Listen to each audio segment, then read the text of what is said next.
Hi అండి. కుమారి పెసల వంటకాల ఛానల్కి స్వాగతం. అందరూ బాగున్నారా? మేము అందరం బాగున్నాం. అందరం బాగోవాలని యనమంతుడిని ప్రార్థిస్తున్నాం. ఈరోజు మీకు చూపించబోయేది చికెన్ ఫ్రై అండి.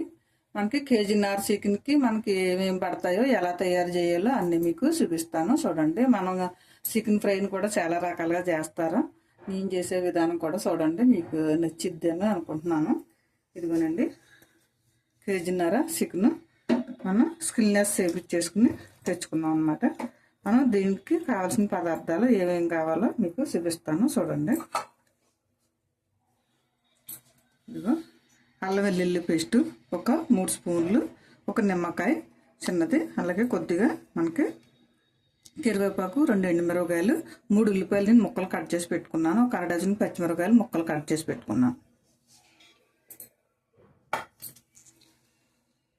మనకి మసాలా, దీంట్లోకి కావాల్సిన మసాలా: ధనియాలు 2 స్పూన్లు, 1 స్పూను గసగసాలు, ఒక దాల్చిన చెక్క, 1 పువ్వు ఏమో పలావులో పువ్వు, 1 స్పూను జీలకర్ర, 1 స్పూను సోంపు, 2 లాంగ్ మొగ్గలు, 3 లాంగ్ మొగ్గలు, 2 లాలిక్కాయలు. ఓకేనండి, ఇది మనం పేస్ట్ చేసి పెట్టుకుందాం. అలాగే ఒక 4 స్పూన్లు కారం, అలాగే చిన్న గిన్నెడు నూనె, అలాగే తగినంత సాల్ట్, 1 స్పూను పసుపు. మనం ఇప్పుడు తయారు చేసే విధానం చూసుకుందాం.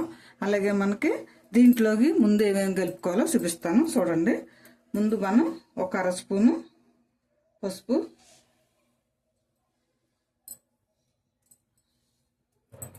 ఒక 1/2 స్పూన్ సాల్ట్,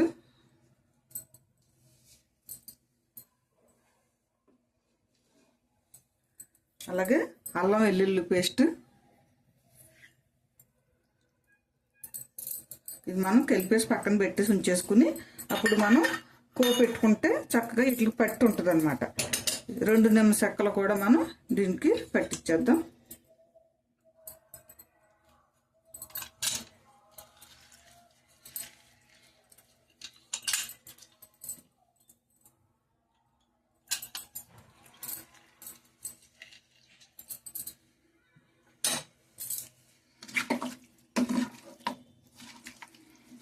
ముక్కలకి అన్ని ముక్కలకి కూడా చక్కగా పట్టేలాగా మనం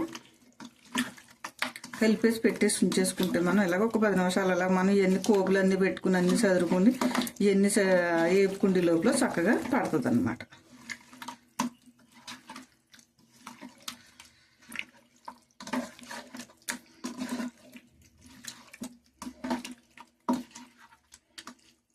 ఈసారి ఇవన్నీ మనం ఇలాగ మూత పెట్టి పక్కన పెట్టేసుకుని ఈసారి మనం గ్యాస్ వెలిగించుకుని కోపు తయారు చేసుకుందాం. మనం గ్యాస్ వెలిగించేసుకుని ప్రాణం పెట్టేసుకుందాం. నూనె పోసేసుకుందాం. కొంచెం ఫ్రై కాబట్టి కొద్దిగా నూనె పడద్దండి. నేను ఇదిగో చిన్న నూనె పోసాను. ఇది సుమారు మన స్పూన్ల లెక్కనైతే ఒక 5 స్పూన్లు నూనె వస్తుంది అనమాట.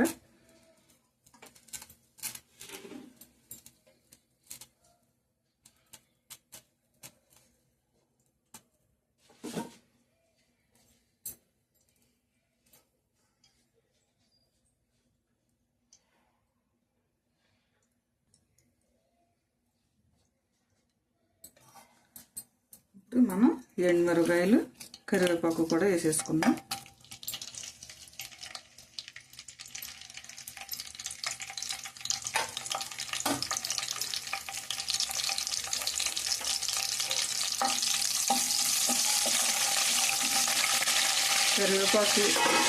కరివేపాకు వేసినప్పుడు మనం పచ్చిమిరపకాయలు వేసినప్పుడు కంపల్సరీగా మూత పెట్టుకోవాలండి, లేకపోతే నూనె చిట్టపెట్టలాడి మీద పడిపోద్ది.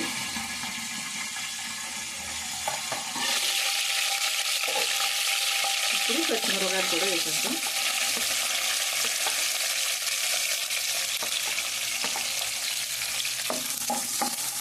పచ్చిమిరపకాయలు కూడా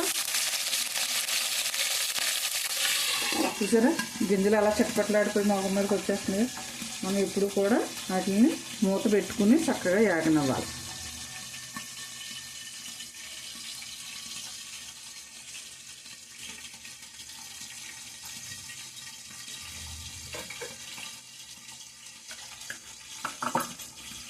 మనం ఈ లోపల ఇవి కూడా ఉల్లిపాయ అది వేగే లోపల మనం మసాలా పేస్ట్ కూడా తయారు చేసేసుకుందాం.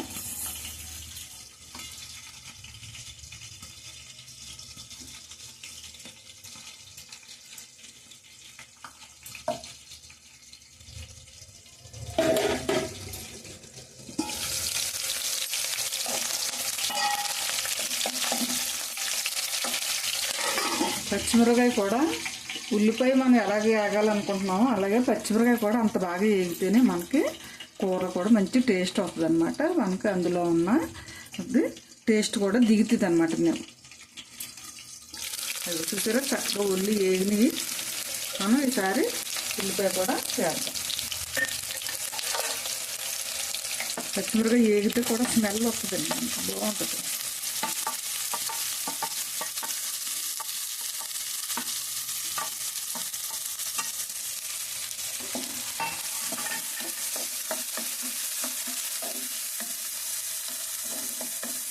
ఉల్లిపాయ కూడా చక్కగా ఎర్రగా వేగనిద్దాం. ఉల్లిపాయ ముందు మూత పెట్టకుండానే వేగితేనే అది మనకి ఇప్పుడు ఉల్లిపాయ మూత పెట్టేస్తేనేమో ఉడికిద్ది. ఉల్లిపాయ మూత పెట్టకుండా వేగితే ఒళ్ళిద్ది. దానికి దీనికి డిఫరెంట్ ఉంటుందండి. మనం ఫ్రై చేసినప్పుడు ఎప్పుడు కూడా మూత పెట్టకూడదు. ఫ్రై చేసినప్పుడు ఏంటంటే సగం వరకు దాన్ని ఎర్రగా వేగనివ్వాలి, కొద్దిగా ఒళ్ళినట్టు అవుతుంది. అదే మామూలుగా మనం మూత పెట్టేస్తే ఉల్లిపాయ ముక్క దగ్గరికి రాకుండానే అలాగ మగ్గిపోద్ది అన్నమాట.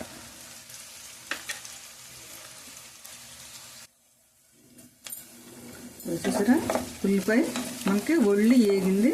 ఇలా వేగాలన్నమాట. మనకి ఫ్రైకి ఎప్పుడు కూడా ఇలాగే వేగాలి. నేను చిన్న చిన్న టిప్పులు చెప్తున్నాను, మీరు ఆ టిప్పులు కంపల్సరీగా ఫాలో అవ్వాలి, లేకపోతే మీకు కూర టేస్ట్ రాదండి. మనం ఉల్లిపాయ వేగడంలో కూడా మనం ఫ్రైకి కూడా మంచి టేస్ట్ వస్తుంది. అది కూడా ఎలాగ వేగాలన్నది ఓటలాగా మనకి ఇగురు కూరలాగా అయిపోద్ది అనమాట. ఇలాగ వేగటం వల్ల మనకి ఫ్రైట్ అయిపోతుంది.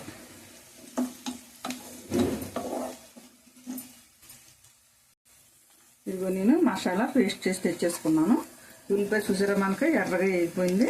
ఈసారి దీన్ని కొంచెం ఇటులాగా అనుకుని మధ్యలో చక్కగా వేసేసుకున్నాం.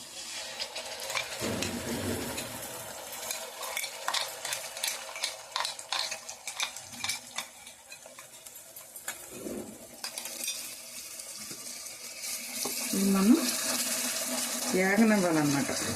కొంచెం వేగితే మనకి మంచి టేస్ట్ వస్తుందన్నమాట.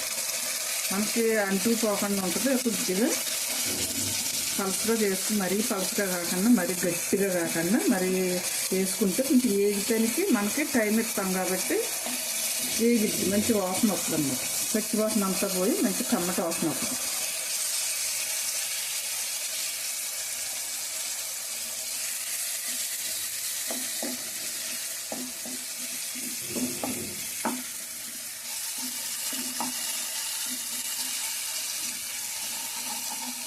చూసారా మధ్యలో చక్కగా వేగింది. ఈసారి మొత్తం అంతా కలిపి వేద్దాం.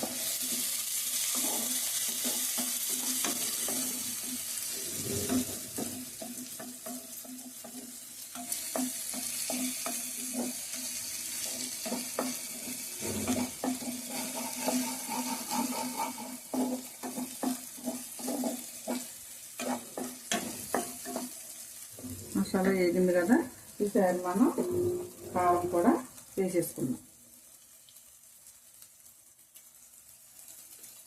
మనం ఇందాక దాంట్లో కొంచెం పసుపు ఉప్పు ఇవి కలిపాం కదా, ఇందులో కూడా కొంచెం మనం ఈ కోపుకు సంబంధించి ఇవి కూడా వేసేసుకుందాం. ఇందులో పసుపు, కొద్దిగా సాల్ట్, కారం.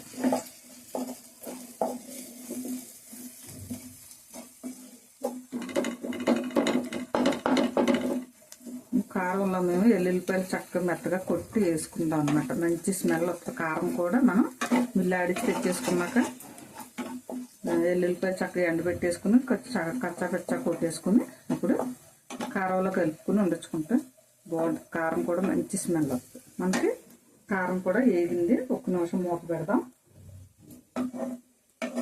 కొంచెం పచ్చి వాసన పోకపోతే గొట్టుకు రాదు, కడుపులో మండదు. మనకి మంచి కమ్మట టేస్ట్ వస్తుంది అన్నమాట.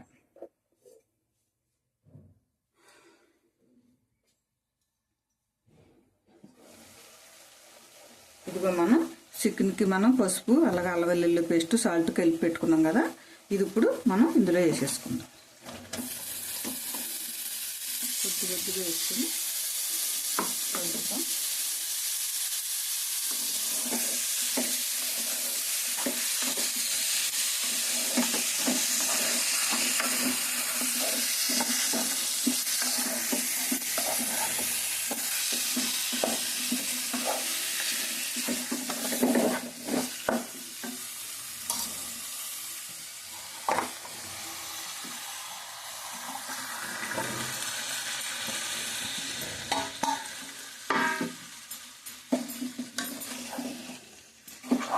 ఇది కలిపాక మనం సిమ్లో పెట్టకూడదండి, స్పీడ్గానే పెట్టాలి.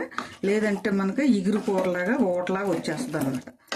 మనకి స్పీడ్గా పెట్టుకుంటే దీని వాటర్ దీనికి ఎక్కువ వచ్చేస్తుంది అనమాట. చికెన్కి ఎప్పుడు కూడా వాటర్ ఎక్కువ వస్తుంది. దాని మీద ఏమవుద్దంటే ఇగురు కూరలాగా అయిపోద్ది. ఇది స్పీడ్గా పెట్టేసి చక్కగానే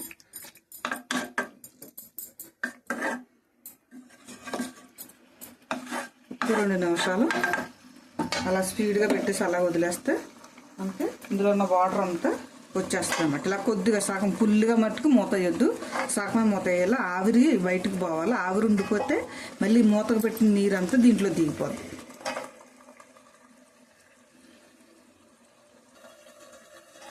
ఇది చూసారా చుట్టూరు వాటర్ ఎలా వస్తుందో. మనకి ఆ వాటర్ వేడికి మనం గ్యాస్ స్పీడ్గా పెట్టుకుని ఉండించుకోవాలి. వాటర్ ఎప్పటికప్పుడు ఇంకిపోతూ ఉండాలన్నమాట.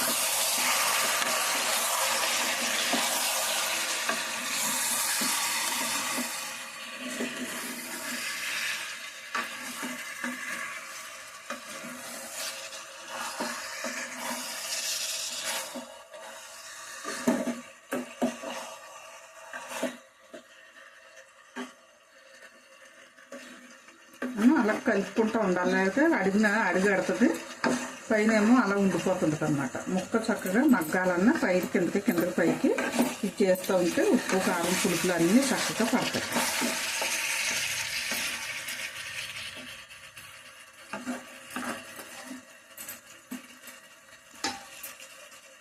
గ్యాస్ స్పీడ్గా ఉండాలి. మూత మాత్రం ఫుల్గా పెట్టకూడదు. అలాగే ఆఫ్ పెట్టుకుంటే సరిపోతుంది మనకి.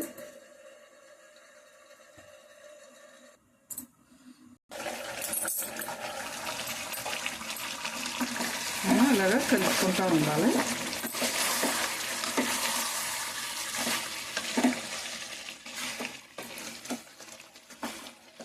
మనం పై ముక్క కింద ముక్క తిరగేసుకుంటూ ఉండకపోతే ఉప్పు కారం అది పై ముక్కలకి పట్టదనమాట, కింద ముక్కలకి వెళ్ళిపోద్ది. ఎందుకంటే ఇందులోంచి కొంచెం వాటర్ వస్తుంటుంది కదా, ఆ వాటర్కి ముక్కలు ఉన్నదంతా కిందకి లాగేస్తుంటుంది.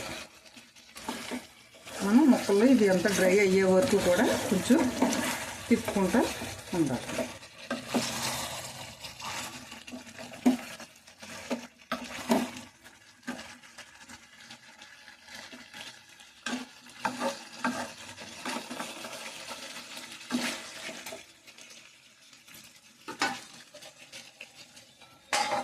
మళ్ళీ మూత పెట్టేసి కాసేపు చూసారా చక్కగా నీళ్ళంతా లాగేసింది. ఒకసారి డ్రై దగ్గరికి వచ్చేసింది. మనం స్పీడ్గా పెట్టుకుని చూసుకుంటాం. స్పీడ్గా మీదే ఉంది ఫస్ట్ నుంచి కూడా. ఇది అడుగుతుంటే కొంచెం ఇలాగ అనుకుంటూ చూసుకుంటూ ఉండాలి. చక్కగా ముక్కకు కూడా గ్రేవీ పట్టి ఉంటుంది అన్నమాట. అలాగని ఎక్కువ ఓటలాగా ఉండదు, అలాగని మామూలుగా ఉత్తి ముక్కలాగా ఉండదు అన్నమాట. అందుకే ముక్కకి చక్కగా గ్రేవీ పెట్టి ఉంటుంది అన్నమాట. ఫ్రై బాగుంటుందండి. ఈ టైప్లో చేసి చూడండి, మీకు తెలుస్తుంది. మనం ఈ టైంలోనే కొంచెం ఉప్పు చూసుకుంటే మనకి అన్నంకాయ ఏమన్నా తగ్గిందేమో చూసుకుని వేసుకోవచ్చు. లైట్గా పడుతుంది వేద్దాం.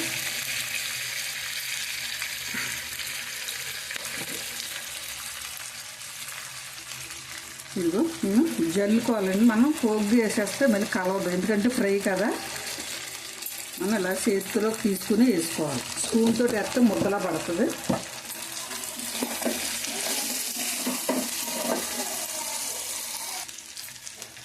చక్కగా ఫ్రై రెడీ అయిపోయింది.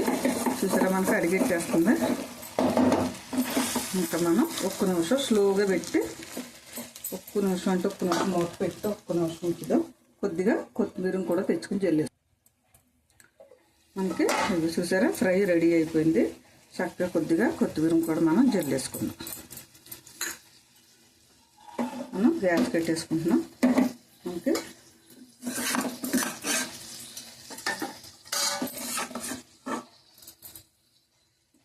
చూసారా రెడీ అయిపోయింది.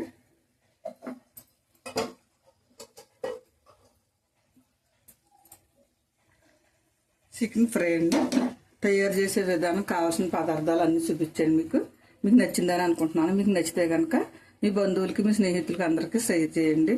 అలాగే బెల్ ఐకాన్ నొక్కమనండి, సబ్స్క్రైబ్ చేసుకోమనండి. నేను ఏ ఐటమ్ చేసినా మీకు వెంటనే ఫోన్లోకి వచ్చేస్తాను అన్నమాట. ఓకేనండి, మనం మళ్ళీ ఇంకొక ఐటమ్స్తో మీ ఎదురుకు వస్తాం. బాయ్.